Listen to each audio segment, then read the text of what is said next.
നമസ്കാരം, തേടൈ ന്യൂസിലേക്ക് സ്വാഗതം. ഇനി പാട്ടും പാടി വോട്ട് പിടിക്കാമെന്നുള്ള മോഹമൊക്കെ വെറുതെയാണ്. രമ്യ ചേച്ചിയുടെ പാട്ട് പാർട്ടിക്കും അടുത്തു തുടങ്ങി. പറഞ്ഞു വന്നത് മറ്റൊന്നുമല്ല കേട്ടോ, നമ്മുടെ രമ്യ ഹരിദാസിന്റെ കാര്യമാണ്. ചേച്ചിയെ ചിറയൻ കീഴിൽ മത്സരിപ്പിക്കാനുള്ള നീക്കവുമായി അടൂർ പ്രകാശ് മുന്നോട്ട് വന്നതോടെ തലസ്ഥാനത്തെ നേതാക്കന്മാരെല്ലാം ഒറ്റ സ്വരത്തിൽ വേണ്ടെന്ന് പറഞ്ഞിരിക്കുകയാണ്. വെറും പറച്ചിൽ മാത്രമല്ല കേട്ടോ, ഒരു വനിതാ നേതാവാണെന്ന പരിഗണന പോലും നൽകാതെ പൂട്ടിയിട്ട് പ്രതിഷേധിക്കുകയും ചെയ്തു. ഇനിയും രമ്യ ഹരിദാസിനെ സ്ഥാനാർത്ഥിയായി കെട്ടിയിറക്കരുതെന്നാണ് ഈ കോൺഗ്രസ് നേതാക്കൾ പറയുന്നത്.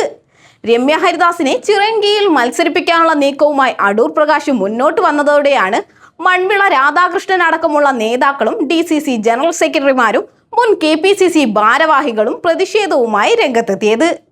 രമ്യ മത്സരിക്കാനിറങ്ങിയാൽ പരസ്യമായി തടയുമെന്നും തോറ്റവരെ കെട്ടിയിറക്കാനുള്ളതല്ല തിരുവനന്തപുരവുമെന്നാണ് നേതാക്കൾ പറയുന്നത്.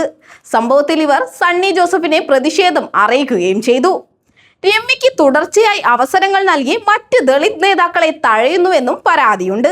സംഭവത്തിൽ അതൃപ്തി അറിയിച്ച് കോൺഗ്രസിലെ ഒരു വിഭാഗം നേതാക്കളാണിപ്പോൾ രംഗത്ത് വന്നത്.